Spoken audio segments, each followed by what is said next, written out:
Well, good evening, everyone. Thank you for being here tonight.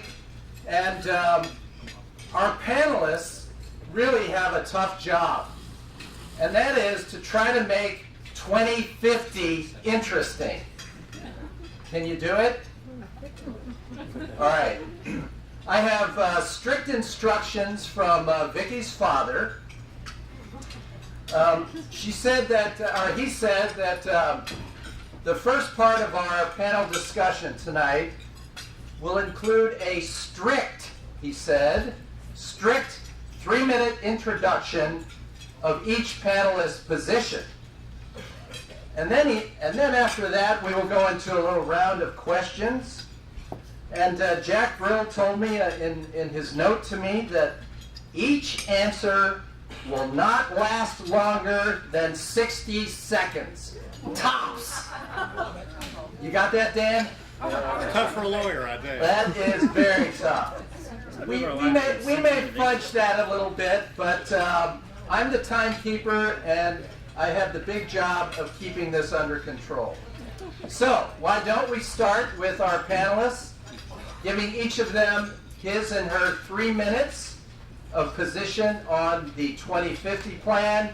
And since most of the panelists up here are gentlemen, we're going to start with Lourdes Ramirez. My friends accused me of being too technical and said, please make it as simple as possible when you talk tonight. So I decided to tell our position as president of Kona by using an example. So let's say there's a parcel east of I-75 that is rural, and under current conditions or under current regulations, they're entitled to about 50 units. Well, they have an opportunity to opt into the Sarasota 2050 program and plan and get 5,000 units. And it's a volunteer program. It's completely optional for them. So at 50 units, you can imagine that the government services that's provided is minimal. It's probably a 2-lane road, and it's going to be maybe emergency services and garbage pickup. But for 5,000 units, we increase the government services substantially. Now you need a dedicated school, dedicated fire station, 4-lane roads, sewer, water, etc. Well, the good thing about Sarasota 2050 is that if you decide to opt into this program, then you must know that you have to pay for those extra government services. It actually is very clear in Sarasota 2050 that the government services that is created because of the increased density cannot be paid by the Sarasota County taxpayer. It cannot burden the Sarasota County taxpayer living outside of that development. And that's a big plus because you have now a lot of new government employees and their pensions. There's a lot going on when you go from 50 units to 5,000 units. So that's what fiscal neutrality is all about. It's talking about the fact that when you have a new development, you pay for those services.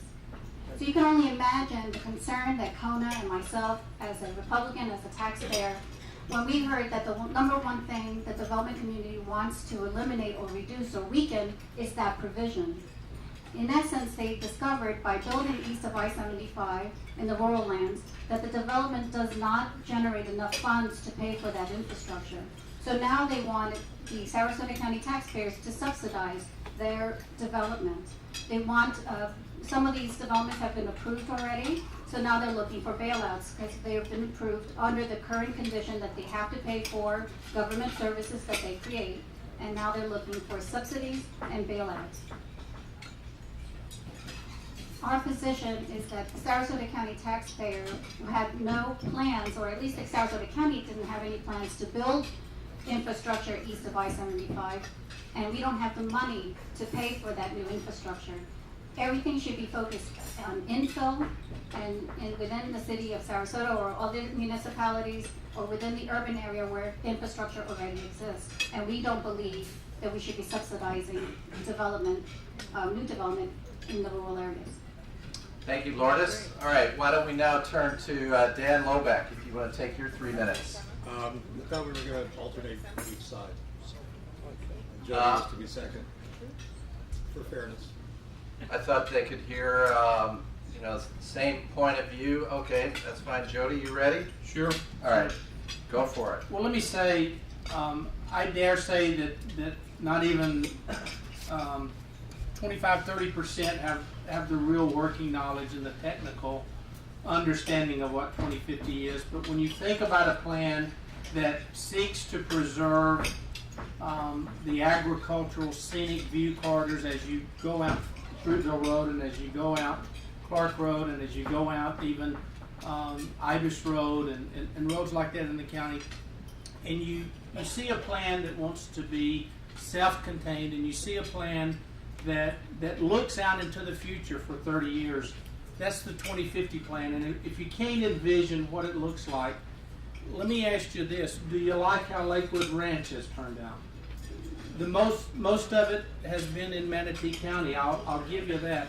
But I think we can all say that the Lakewood Ranch development area had similar ground, similar land, similar kinds of ownership up there. Had to have roads built, but I don't think there's anybody in Manatee County that is really begrudging the fact that a really well-planned master community, a development of regional impact, has not benefited in indirect as well as direct ways in Sarasota County and Manatee County.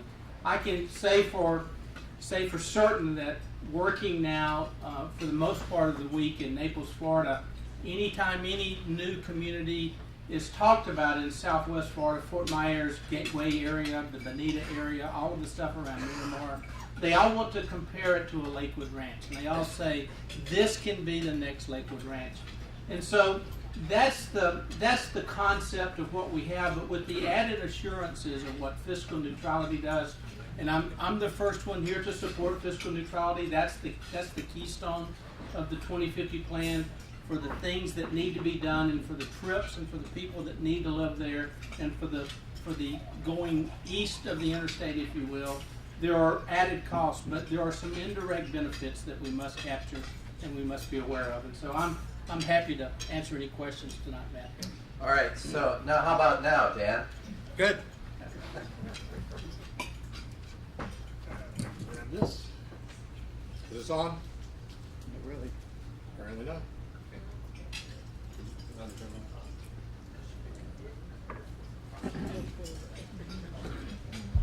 This is.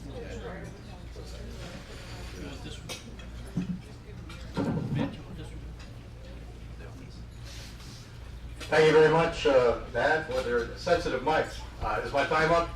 I feel very comfortable here. I'm a lifelong conservative Republican, all the way back to Goldwater when I was 13, and very active in the Republican Party in Sarasota County over the years. So some people might ask, why would a conservative Republican feel there's a need to have controls over what goes on in the development of our rural land? I'll let you in a shameful secret. I'm a refugee from Fort Lauderdale. I moved here to escape excessive traffic congestion, higher taxes, pollution, the kind of overdevelopment that strips us of a good quality of life. I moved here for a better quality of life. I suspect many of you did the same thing. And that quality of life is at risk today, ladies and gentlemen. It very much is at risk.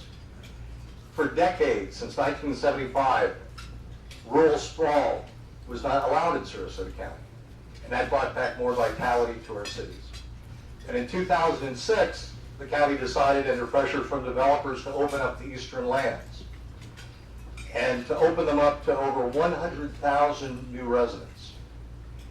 That's twice the population of the city of Sarasota, on 31,000 acres, which all told is 1/3 of all the cities, including the huge area of Northport in terms of size. This may not be a very interesting subject to some people, but it's a heck of an important one. And the question is whether that will be controlled in our interest or be allowed to be uncontrolled in the interests of the developers and landowners who have made it a point to invest in the election of county commissioners who they believe will do their bidding and are actively seeking to do that again next year. Will it be in our interest? Will we continue to have fiscal neutrality, which right now is a trade-off in 2006? We let you develop urban, but there's a trade-off. You have to have mixed use, walkable villages with a lot of open space in order to capture the traffic and to keep it off our roads as much as possible, and the developers have to pay their own way. And they're right now before the county commission are proposals, because the developers are working hard for this, to gut fiscal neutrality, to place the burdens of all this urban sprawl on the backs of the taxpaying public, you and me, to eviscerate the requirements for open space and mixed use and walkability designed to keep the traffic within the development. And they are investing heavily in that outcome, and they have in the past. Developers don't each give tens of thousands of dollars to candidates for county commission because they believe in good government. Now, they're looking for an outcome. It'd be a bad investment if they didn't get it. So the question before us is whether or not those policies are going to be kept intact for our benefit, the benefit of future generations, or whether we're going to have uncontrolled urban sprawl that is going to hurt our cities, going to hurt our pocketbooks, going to hurt our mobility on our roads, going to hurt our quality of life. It's interesting to me because it's so important. I hope it is to you too. Thank you. Thank you, Dan. Now we'll turn to Casey Colburn. Thank you. For those of you that don't know me, I'm a lawyer. I, in addition to doing DP claims, I'm a land use attorney, and I do transactional work. Also spend a lot of time doing environmental work. As a baby lawyer, I practice in a boutique shopping center law firm in Atlanta, doing work for a little company called Home Depot, and I did their work all over the United States, and most of what I did were really challenging urban environmental sites or contaminated properties, landfills, things like that, where you had to do something that I was young, I didn't know you couldn't do that, Casey, but that's what I did, and I had a lot of fun. And so when but living in Atlanta, how many here have ever lived in Atlanta? Okay, Atlanta is the capital of southern sprawl.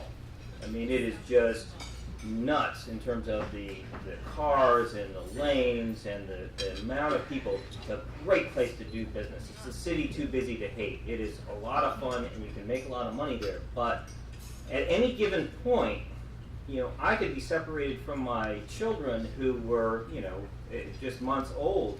I could be separated from them by 3 or 4 hours, even though I was really less than 20 miles away.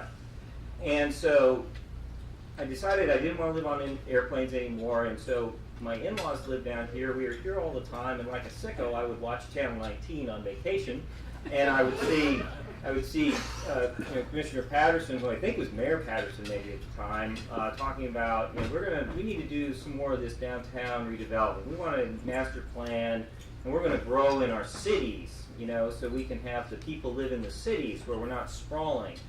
And then there was some discussion in the county about this 2050 idea. We're not going to sprawl like Atlanta. We're going to do it like they did in Maryland, in which I studied when I was in law school. And so I'm like, oh, these people get it, because I like arts, I like people, I like clean water, I like clean air, I like good schools. That takes money. And so I'm like, okay, these people get it. Well, I think everybody wants the same thing, but I was mistaken as to what really was going to come out of those discussions, and I've learned a lot. And I think you'll find that all of us mean well up here. We're just going to disagree about how we think we ought to get there, and we're exactly where we want to go. All right, thank you, Casey. So we want this to be interactive, of course, and if at any point during our discussion, any of you has a burning question you want to ask, raise your hand. I have a series of questions as well that I'll try to get the discussion going. But like I said, if any of you wants something answered, hold up your hand and I'll certainly call on you. So the first question I want to ask all of you is, I think you gave us an idea of what the purpose of 2050 is and was. So on a grading scale of A to F, with A excellent and F failing, how would you grade the 2050 plan, since the commission adopted it 11 years ago? And what would you point to specifically as evidence that supports your grade? Let's start with you, Dan. 1 minute tops. I give it maybe a B- because I don't think it's strong enough. I opposed it at the time, even sued about it on behalf of an organization. and believe it goes too far. But the risk is the developers, and I think a majority, unfortunately, of our county commission want to turn that B to an F, like taking out the good things that are in there that protect the public interest. That's the threat, that's the danger of the current push to gut Sarasota 2050. So what would you point to as evidence for giving it the B minus? For giving it the B minus? Yes. The fact that the developers are trying to change it in a way that makes it even worse. It must have some good things in it if they're trying to take out other things. I tell you, one good thing that's at risk that we haven't talked about is right now there's a requirement to time out these huge villages. Sarasota 2050 opens the Eastern County to 3 huge villages, north, middle, and south. 10 seconds. And requires them to be timed out over 40 years. One of the things that's on the table right now is to eliminate that timing. Hold that thought, Dan. To allow them all to be developed at once. All right, Casey. A to F. How would you grade it, and what evidence would you point to that supports your grade? Can I ask you to refine the question, because what are you trying to accomplish? Are you trying to not have anything happen, or are you trying to make something happen? Well, from your point of view, you know, on what you think 2050 should do, how would you grade it? What I think they intended it to do now, or what I thought back then? Back then. Let's start back then. Okay, back then I thought they were trying to accomplish this type of new type of development and force a market, and I would give it a D, because it didn't do what it needed to do, but it was done with good intention, so you get some grade for effort and spending money.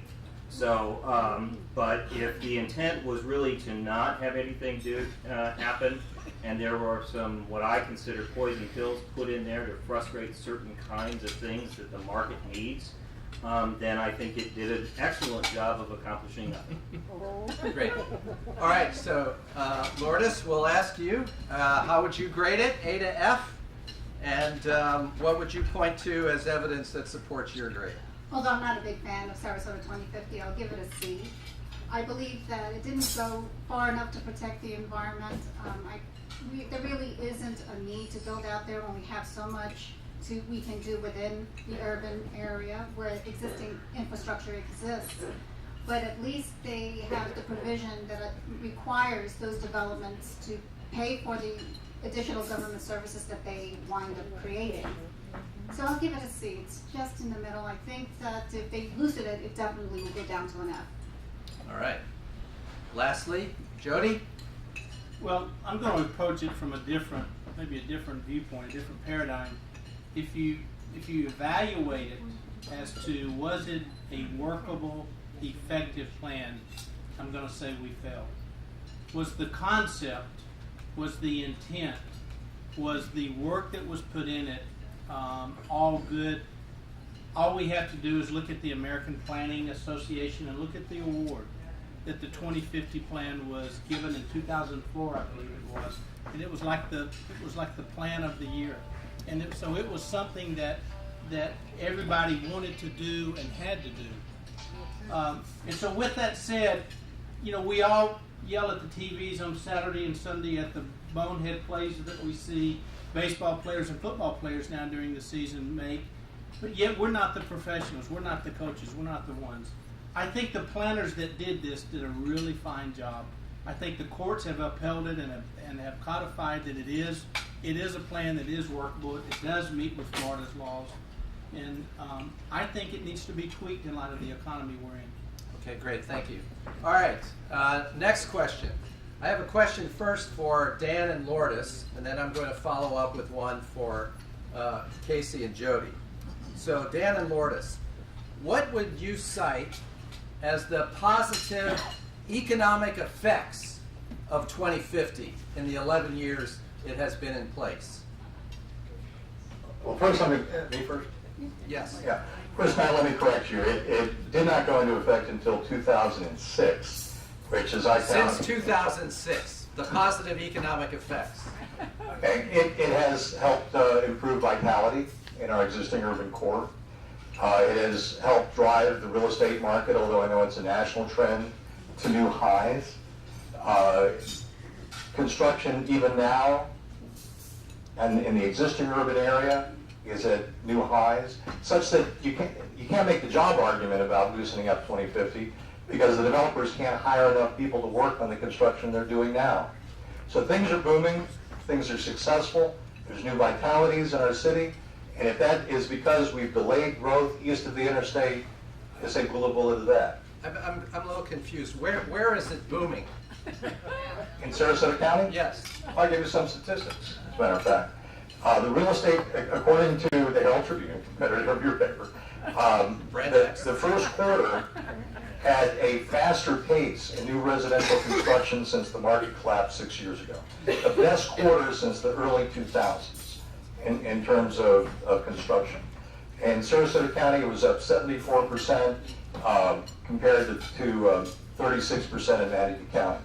So compared to Manatee County, we were doing twice as well, more than twice as well. So construction has been booming. Talk to Pat Neal if you have any doubt about that. I got to stop you here. You're over a minute. Okay, Lourdes, since what, 2006? Since it's been in effect, what would you say have been the positive economic effects? Well, you have to realize too, there was a thing called the Great Recession during that time. So a lot of the development wasn't able to be, created because of the recession. People held back. In fact, one of the villages that finally decided to go forward didn't apply until 2008 because of the recession, knowing that they couldn't sell anything prior to that. But I am aware of Pat Neal's successful work down in Venice. He has Grand Palms, which is a Sarasota 2050 village that he created, and it's quite successful. He's been quoted as saying that Sarasota 2050 was a plan of government, but it's done wonderful for him. So there is one positive thing that came out of Sarasota 2050 economically, which is the first village. Now that the economy is starting to come back, you could see the second village probably being built. All right, so then Jody and Casey, I'm going to flip it a little bit and ask you, what would you cite as negative economic effects of 2050 since it's been in place? Jody first? Casey. Casey. Okay, I like the other question better. But, because I'm going to grant just on the positive side is that, because it wasn't a typical planning, sprawl, producing set of regulations. We didn't chew up more land than we needed to get less yield. So that is a positive effect, because it just didn't work and nobody did anything. The negative, this is a place where people want to come to. We don't have capacity for the people. We don't have places for them to go. We have incredible opportunity here for a much more complete economy and a much more complete community, and we don't need to suffer from some of the things we suffer in some parts of our community, which have incredible amount of poverty. But we meter the growth and the entrance of new people to our community too much, and so this is one of those examples of how we do that. And that has created the negative economic consequence. All right, Jody. Well, I would say the negative effects, I don't know how you could put negative effects because there's really not been anything measurable that you could say 2050 caused. The negativity about it, maybe being too restrictive, maybe being too idealistic, maybe not being tweaked to the economy that it is in, is a negative effect. One of the noble causes of 2050 as it was being developed, as the Planning Commission considered it and made recommendations and had public hearings and then sent it on to the County Commission, was the noble idea of walkable communities and affordable housing to where young mothers and families that did not have the income potential could walk to work, could have the kids to school, and maybe could use multimodal transportation facilities. And so all of those things were ideal, and engineering and planning concepts had to be placed upon them and burdens.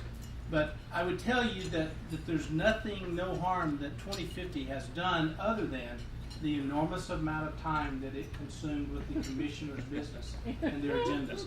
That was a huge undertaking that they did.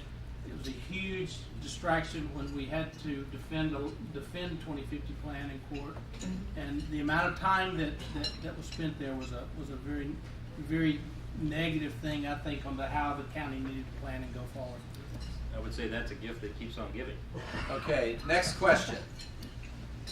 Rex Jensen, the CEO of Schroeder Manatee Ranch, says he has not commenced development of the villages of Lakewood Ranch South, which proposes 5,000 residences over 20 years, because the county has said it wants to approve the project in phases and conduct traffic analyses every few years. And Jensen says, no developer or banker, and I'm quoting, in his right mind would take that risk. So this is a question for Lourdes and Dan. Could you mix it up so we get to go second sometimes? I'm not little more asking Casey and Jody to respond to this. I have one for them afterwards. But anyway, for you two, do you think the county is justified in that position? Why? And why shouldn't the county give SMR one approval to be used for the life of the development? We'll start with Lourdes. What the county requires is not just traffic studies on a face-to-face basis, it's also fiscal neutrality. And I know that's one of the things that they would like to do in the beginning and not have to report throughout their project. It's as if they don't want to be checked to see if they are making the commitments they have said by paying into the county what they're supposed to make. It's important for the county to keep on top of the fact that they're paying for the infrastructure they're supposed to pay. And that's part of the, I think it's biannual or multi-annual review of their project. Rex says that what bothers him is if he starts development on this project, is into it for a few years, and all of a sudden the county comes in and says, nope, we don't like the way you're doing it, we're pulling your permits. They don't like the fact that they're not paying up to what they're supposed to. That's what usually stops a project. If you're not meeting fiscal neutrality regulations, of course the county's going to say you have to pay for the roads you've created so far. And it's involved, yes, they talk about traffic because that's part of the So in reports. effect, you support that position that the county is should. taking. No And- bank is going to give one big chunk of money up front. They give it in phases as well, so it just should work together. How about you, Dan? Yeah, Lourdes is absolutely right in that respect. And I respect Rex Jensen because he's a great advocate for his interests, but he's not an advocate for your interests. And what's at stake here is the fact that he got approved based on what Jody Hudgens agreed on the Planning Commission was a phony fiscal neutrality report. A guy named Hank Fishkind said he didn't have to pay for buses because no buses run out to the vacant land right now, and that impact fees fully pay for everything so the developer doesn't have to pay a dime, even though impact fees have now been slashed on half, and the county commissioners say they want to extend that indefinitely, and staff said impact fees, even at full funding, don't pay for everything. So he wants to be locked into that one report. He doesn't want to be judged as each phase comes along. Because if that does happen, he'll be caught, and he'll have to pay instead of it being put on the backs of the taxpayers. Okay, Casey or Jody, would you like to address this question? Well, since Dan, broke the seal on the word phony, I think I need to respond to something that's been said a few times, and I think mostly by Dan and Lourdes, about this notion that the developer needs to pay, okay? Needs to pay for the impact of development. It's very, very much an oversimplistic characterization of the cost of growth and development. And, it is the activity of development and growth that is what generates money, commerce, revenue. It is not paid for by the development in isolation, but rather it is the development, the impact fees, and the commerce that is related to that that supports the cost of development and new growth. So it's more symbiotic than can be described in a slogan-esque response. And what we sometimes get into too much in this community is the hysteria of it all, and a lot of us trade in that stuff. But that's what Jody was talking about earlier, is we spend so much time on the hysteria and so little time trying to talk about what we're really trying to accomplish. All right, Jody, do you want to add to this? Sure do. I agree with Casey, and I agree with Dan. I wasn't a proponent of the Fishkind Study. I thought being a banker and studying housing trends and housing types and prices and relationships and correlations to median income and demographics, I thought the Fishkind Study gave you the result that was intended to give you a result, and that was to support the developer, and the county's own review gentleman that reviewed the fiscal neutrality pretty much disagreed with that. And so, but let us say, throughout the Great Recession, throughout a very tough time in Sarasota County and Manatee County, there were two names that kept doing well and ran their companies well and added to the jobs and added to the economy of Sarasota, and that was Rex Jensen at Schroeder Ranch and Pat Neal at Neal Homes. And so those folks we need to listen to. They're not devils with horns. They are folks that have invested their money, that have been successful. We need to listen to them and try to figure out, is there something in the public interest that we can do to tweak our 2050 plan that makes it work for everybody and to protect the ideals of what we have. Okay, next question. And we'll shake it up a little bit and start with Casey and Jody. The question is, the urban service boundary line. What is your view of the urban service boundary? And what are the economic and social benefits of the urban service boundary? Jody? Well, the urban service boundary tells new residents and people contemplating where they want to live what they can count on in the future and where dense development is going to be, and where the county has committed to providing resources and utilities and stormwater and roads and schools and what have you. And so the urban service boundary is examined, and I'm not sure with the new Growth Management Act, under the evaluation and appraisal report that had to be done every 7 years, you had to contemplate where growth was going, and you had to provide and plan for growth and provide enough developable areas with resources. And so under that concept, every 7 years or so, the county would decide and would contemplate, is this the time to move the urban service boundary? And there's not been a big need, but if we don't look ahead and consider that, it's going to cause a major problem with us. Casey? The urban service boundary is a line that serves a planning purpose, and it's a good thing to have. It's a great, it's a planning tool. It is not sacrosanct, but it often serves as a metaphorical old growth tree that Dan and his group can tie themselves to, to rally around the idea of sprawl and overgrowth. And I think that sprawl is a major risk that comes with this discussion of 2050. And, Pat Neal does a great job with what he does. But what he does is, go in any community. It's really good. He's really good at what he does, and he makes great communities. I really like him. But that is not what we were trying to accomplish with the 2050 plan. All right, Dan. Urban service boundary. If you want to suck the lifeblood out of the existing urban area in our cities, open up the eastern county to massive urban sprawl, 100,000 people all at one time. Talk about what's going to happen to our property values and our homes. Talk about what's going to happen to traffic and our quality of life and all the rest. But let me correct a couple of things that have been said. In terms of growth paying its own way, the county got a report a few years ago that said, quote, for every $1 collected in taxes, A new single-family home costs $1.53 in government services. Growth doesn't pay its own way. If that was true, Manhattan would have the lowest taxes in the world, and Iowa the highest, and it's the other way around.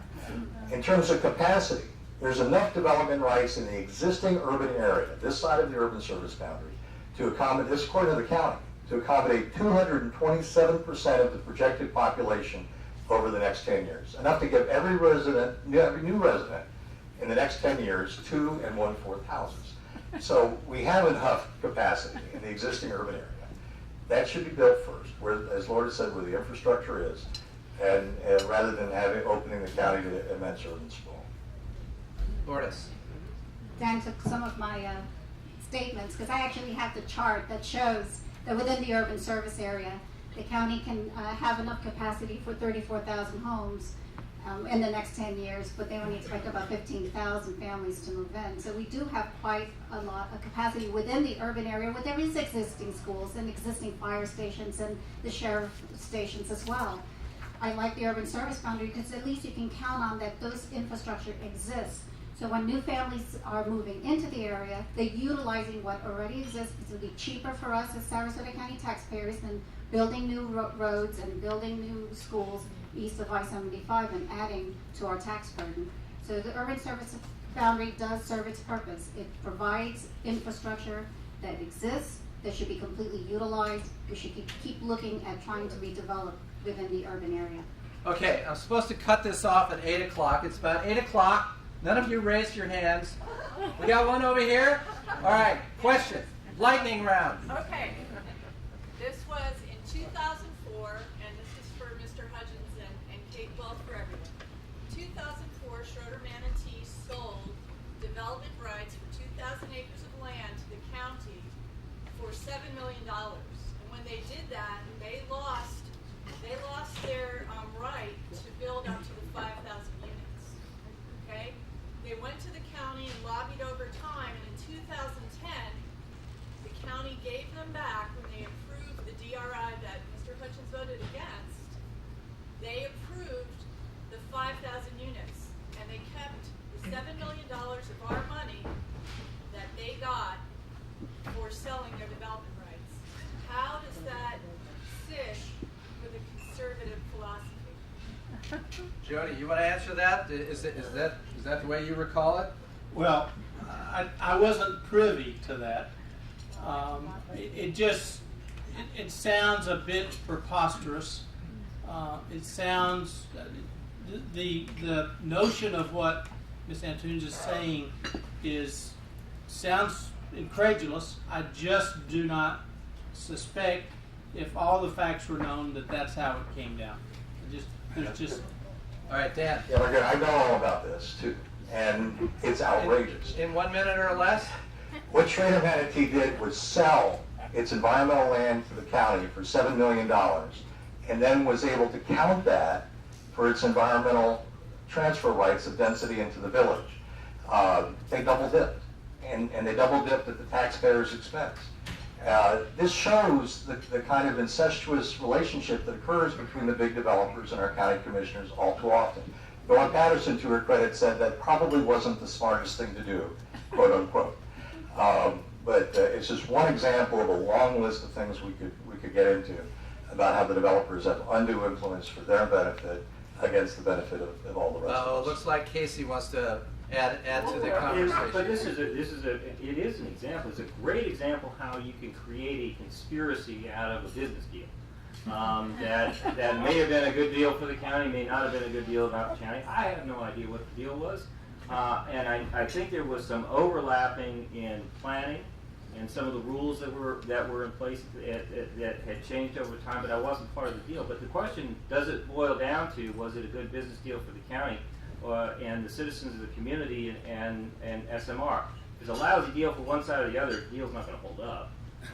And I tell you, I lock horns with the attorneys at the county all the time, and they're really good lawyers. So I'm pretty sure the county did get taken advantage of because of bad lawyering, or didn't get a terrible business deal because I think our commissioners are more conscientious than that. Okay, another question? Quick one? So Mr. Hudgens, since he lived through this, why now? Why take over the town? Well, good question. Why tinker? Okay, wait. Let me stop right there. So Frank asked my last question, and that's all right. So I'm going to follow up with that because this is going to be our last question. This is the lightning question from Frank. We'll start with you, Lourdes. What would you do if you were king or queen with 2050 right now? Why now? Although I wasn't happy with Sarasota 2050, it does exist, and it should stay the way it is, as it currently exists. It doesn't need to be tweaked. It does what it has to do. You need to give it some more time and see it work through, because it is working for Pat Neal. I'm sure it'll work for the others as well. Jody. Well, let me correct something. The growth that's expected in Sarasota County is 1.2%, which happens to be about 4,500 people a year, or about 45,000 in the 10-year period. So that's the number we're looking at. And the failure to plan is the plan to fail. And if we do not plan appropriately and create walkable, livable, desirable communities, we won't be the Sarasota that we've all come to enjoy and love and admire and feel proud of. All right, Casey, 2050. If you're a king, how would you change it, if at all? I would not be a good king. I'm a hired person that doesn't. These aren't my ideas that I think. But I would tell you that if I was king, I would try to figure out a way to do this, and while everybody was sleeping, and have it done, and have it be awesome when it gets done. And just You will not be king. All right, Dan. We shouldn't be sleeping when they change Sarasota 2050, because they're not proposing to tweak it, they're proposing to gut it, to shift the costs onto our backs as taxpayers, to eliminate the things that hold the traffic in place, and to open up the whole eastern county to 100,000 new people all at one time. That's not tweaking, that's massive. And the only time I've seen the big developers fail, it was when people like you get engaged, get involved, go to meetings, speak out, talk to your county commissioners. You are respected as active Republicans. And you need to make a difference, or we're going to wake up and find out it's too late to preserve our quality of life. Thank you, Dan. Thank you, panelists. How about a round of applause for our panelists?